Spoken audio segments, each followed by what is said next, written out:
Estrellas de la opinión. Estrella 90.5 FM. Señores, y de inmediato vamos a tratar los temas de interés público.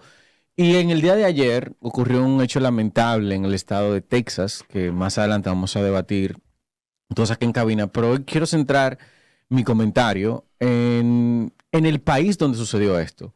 Porque aunque nosotros siempre tenemos esta idea de que Estados Unidos es el mejor país del mundo, de que los gringos son los que saben hacer todo, Estados Unidos ha estado en un proceso de cierto nivel de decadencia que el mismo Estados Unidos como que no se da cuenta. ¿Ustedes no se han dado cuenta que Estados Unidos no se da cuenta de que Estados Unidos se está decajarando? Es así, señores. Miren, yo tenía mucho que no iba específicamente a la ciudad de Nueva York, una de mis ciudades favoritas en los Estados Unidos. Desde el 2014 yo no iba a quedarme. Iba, pero era de tránsito, escala para otro país o para otro estado, específicamente Washington, estado que iba mucho por asuntos de estudios. Y estuve allí cuando regresaba de cubrir una actividad en Dubái de trabajo y me quedé varios días para dormir porque no pude dormir por el jet lag en Dubái y porque iba al trabajo y luego me iba a andar para conocer a Dubái. Hay que turistear, ¿verdad? Claro, y no dormí nada, aproximadamente 60 horas sin dormir. Y me quedé durmiendo unos días en Nueva York y me quedé cerca de downtown, específicamente en Times Square. Y eso está, o sea, la pandemia y la loquera de todas esas nuevas leyes. El detrimento social. Exacto. Está totalmente diferente en Nueva York. Tú no sientes esa vibra de la gente, tú no sientes esa efervescencia, ese comercio tan dinámico. Óyeme, tú sabes lo que es tú ir y ya no hay pandemia, o sea, no me hablen de pandemia. Puede ser resultado de la pandemia, que lo entiendo. Pero tú sabes lo que es tú estar en Times Square, donde las tiendas no cerraban. Tú ibas a las 2 de la mañana y las tiendas están abiertas. Yo salí del hotel, que me quedaba una esquina, porque me dio hambre y fui a comer algo como a las 8 y pico de la noche. Y todo cerrado, viejo. Cerrado y sin ese movimiento. Tú no podías antes caminar por ahí. Y el clima estaba bastante bueno. Hacía su frío, pero no, tú con una suera podías resolver. Y, por ejemplo, uno de los establecimientos de comida rápida más emblemáticos de Times Square, no voy a mencionar el nombre, pero tenía 3 pisos. Todo el que recuerda esos tiempos, tú tenías que esperar para tú comerte una hamburguesa en ese lugar. Tú tenías que esperar, hacer fila kilométrica. Ellos cerraron el lugar y 2 esquinas o una esquina y media lo pusieron donde ni siquiera tú puedes pedir para quedarte y comértelo ahí. Si no, tú pides a través de una máquina y tú te lo tienes que llevar porque no hay asientos ni nada y está súper reducido, un lugar mucho más pequeño. Te estoy hablando de un lugar que tenía 3 pisos y en los 3 niveles tú tenías que esperar. Y lamentablemente la gente también, tú ves la gente como que está... como droga en la calle. Sí, pero es que están drogadas. Sí, mucha gente con la marihuana, sí, en Nueva York está como, tú sientes que está como lenta, como que tú no ves. Te van a decir que tú estás discriminando. Pero eso no es solo New York. No es discriminando, es que es una realidad, tú lo sientes. Yo sentí ese cambio, realmente yo sentí ese cambio en Nueva York. Y es parte de la decadencia de Estados Unidos. Estados Unidos, si vamos un poquito más a la historia, fue el primer país en tener una democracia real. El primer presidente fue George Washington. Y partiendo desde ahí, ellos tuvieron sus conflictos en la guerra civil, en la Primera Guerra Mundial se convirtieron en una mini potencia, en una potencia un poquito más reconocida, y en la Segunda Guerra Mundial se convirtieron en la potencia. Pero en la Segunda Guerra Mundial también ellos empezaron a importar un pensamiento, a importar un criterio, que es el criterio social comunista, donde personas que estaban en el lado comunista, científicos que estaban en el lado comunista, políticos que estaban en el lado comunista, como era Alger Hiss, pasaron a Estados Unidos y ellos empezaron a introducir, porque el comunismo se dio cuenta que de una u otra forma ellos no podían imponer su ideología con armas, así que dijeron tenemos que imponerla con cultura. Y se metieron en Estados Unidos y empezaron un proceso sigiloso que no se ha notado, pero está ahí. Y ahora estamos viendo los resultados. Un proceso tan sigiloso que ahora mismo las normas son los formatos ideológicos progresistas. La norma es lo que el progresismo dice. La adoctrinación. La adoctrinación, y eso empezó en 1950. En 1950 empezaron una serie de procesos, empezaron a insertarse, como decía un manifiesto de unos estudiantes, que estaba buscando y no encontré, pero está dentro de un documental, si no me equivoco, dentro del documental Hawks. Y empezaron un proceso en el que se metieron en las películas, en el cine, en la música. En los muñequitos. En los dibujos animados. Si se fijan, de 1960 a la fecha, ser revolucionario es como si fuera un honor. Uh-huh. Ser disidente es como si fuera un honor. Toda la música y la cultura pop de 1970 en adelante, las letras están enfocadas a ser contrario al sistema.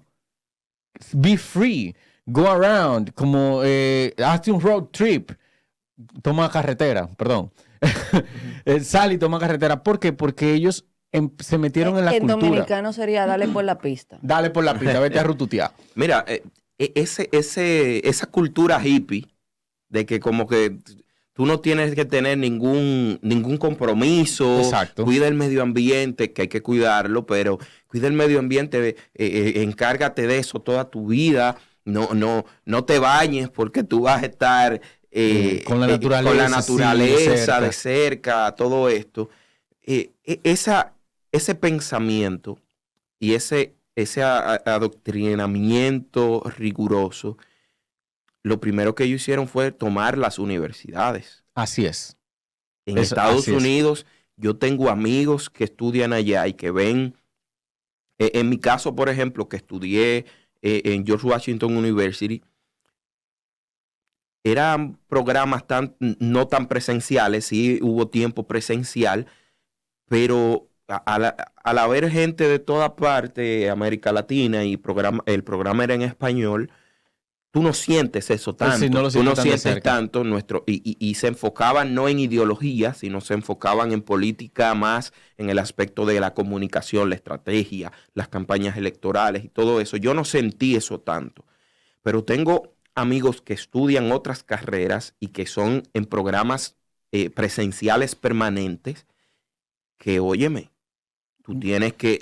ellos me dicen, mira, tú dices algo aquí de lo haitiano y te dicen racista y xenófobo y te cancelan y se crea una situación, tú no puedes ni hablarlo.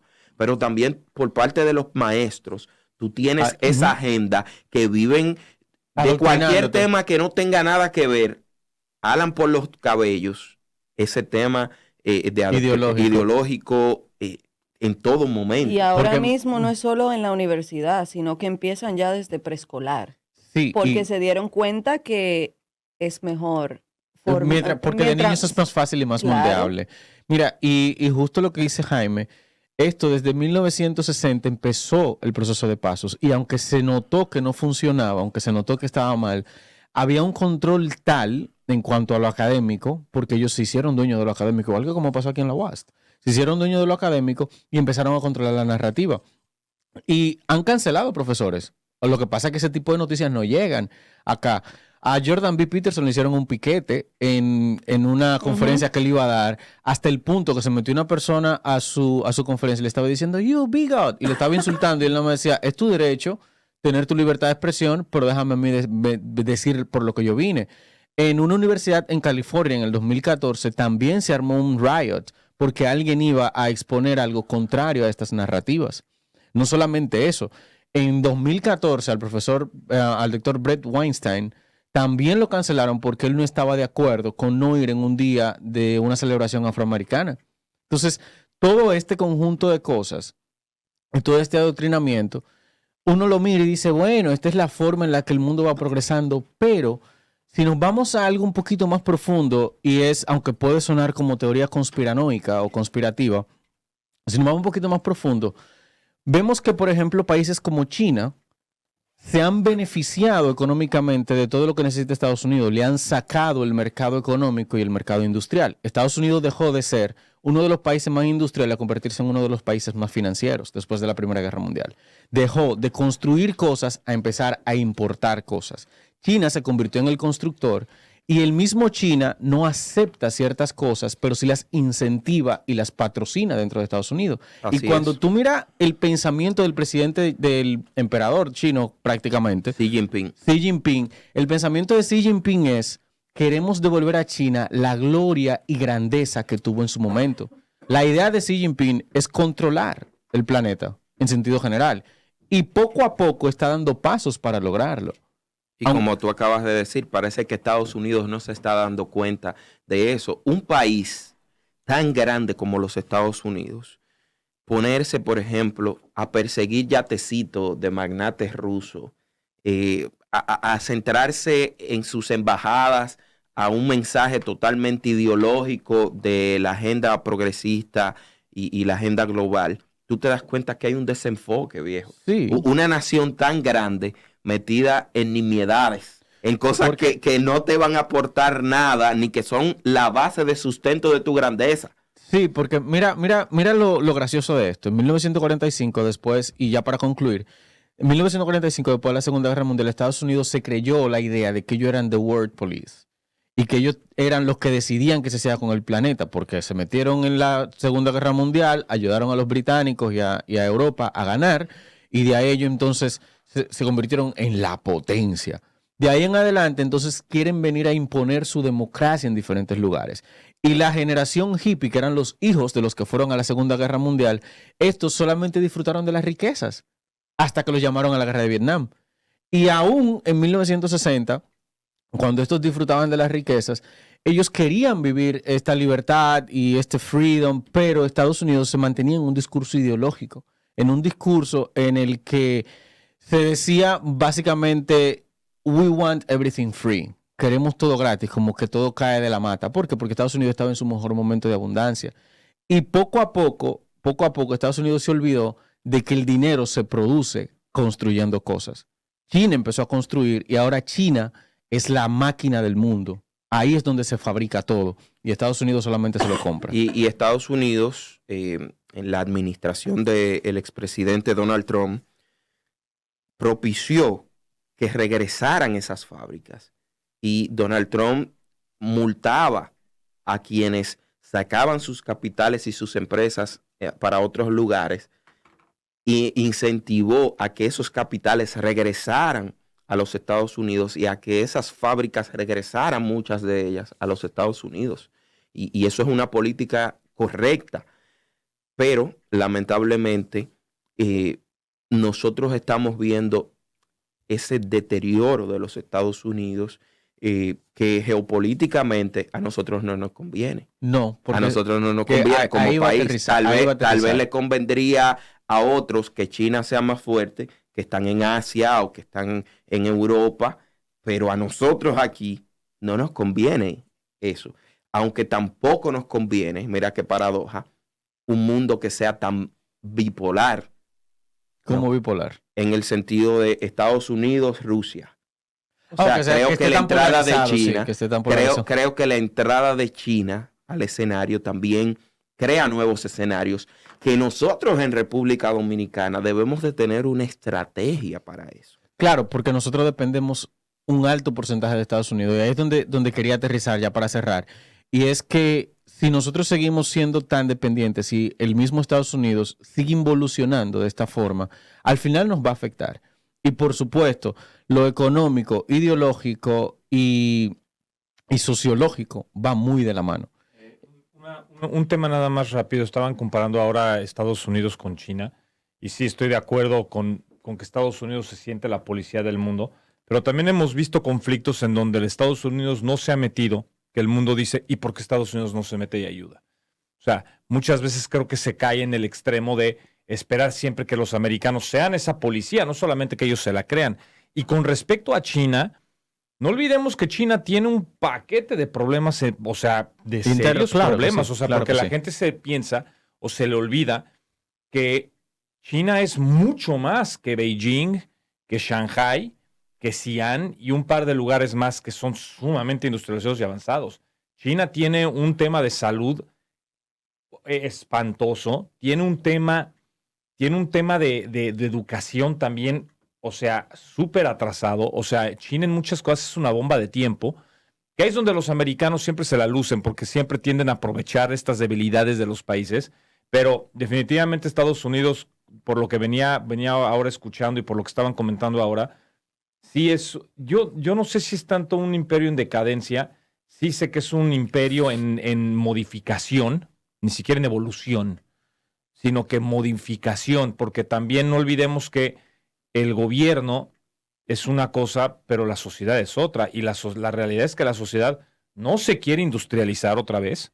Donald Trump trató de traer de vuelta ese sueño americano de los 50, de los 40, de los baby boomers, ¿no? Ese Estados Unidos que, no es que se reconstruyó socialmente después de la Segunda Guerra Mundial. Sí, estaban multando a las empresas y demás cosas, pero las pocas empresas que regresaron a Estados Unidos como resultado de la política de Trump se dieron cuenta que habían cometido un grave error, porque los impuestos. Las personas no querían regresar a las fábricas. Es que cuando lo tienes gratis no necesitas trabajar. Pero más allá de eso, no querían regresar a las fábricas porque sí hay un tema de, ese es un trabajo de los otros. Eso es un trabajo de los mexicanos o de los centroamericanos. Yo no voy a ir a pararme a una línea industrial a hacer lo que hace un mexicano, por ponerlo un ejemplo. Pero también ellos tienen políticas migratorias para eso. Sí, ellos tienen establecido qué cantidad de personas dejan entrar controladas para ese tipo de trabajo. Yo estoy hablando social. Pero eso no quita que independientemente de tenga su efecto, voy a poner un ejemplo ya para cerrar el tema, que la producción me tiene rato haciendo señas. Producción te tiene un rifle, casi me tiro un lápiz, con un rifle. Para cerrar, mira, en 1965-70, Thomas Sowell, cuando se hizo la segregación entre negros y blancos, él previó estadísticamente qué iba a suceder. Él dijo que si tú asistías económicamente a las familias negras y tú incentivabas a las mujeres a no tener su pareja cerca, dándole dinero, eso iba a crear una disrupción social. Y esa disrupción social iba a tener un efecto que iba a incrementarse en delincuencia. Ellos no le hicieron caso. En 1980, él con un estudio estadístico saca a colación eso y todavía no le han hecho caso. En el 2000 tenemos los mismos resultados y todavía no se le hace caso. Entonces, también aparte del asunto social y de que la gente no quiera volver a las industrias, no significa que eso no va a tener un efecto. No, claro que lo va a tener, porque sabemos obviamente cuáles son los efectos de una sociedad que busca determinado tipo de trabajos, ¿no? Exacto. Y efectivamente, también se le vendió a todo el mundo el sueño de be all you can be, todos a la universidad, sí. Cuando antes en Estados Unidos podías tener una vida sumamente digna, de hecho muy digna, sin ir a la universidad. Y hoy en día, durante los 80s, 90s, vendieron la idea de que tenías que ir a college, o si no, eras una plasta más. Con la cultura, y no funciona así, porque entonces ya no tienes mecánicos, ya no tienes personas que quieren carreras técnicas, sino ya los quieres a todos en Wall Street. Y tampoco funcionan así las economías. Así es. Estrellas de la opinión. Estrella 90.5 FM.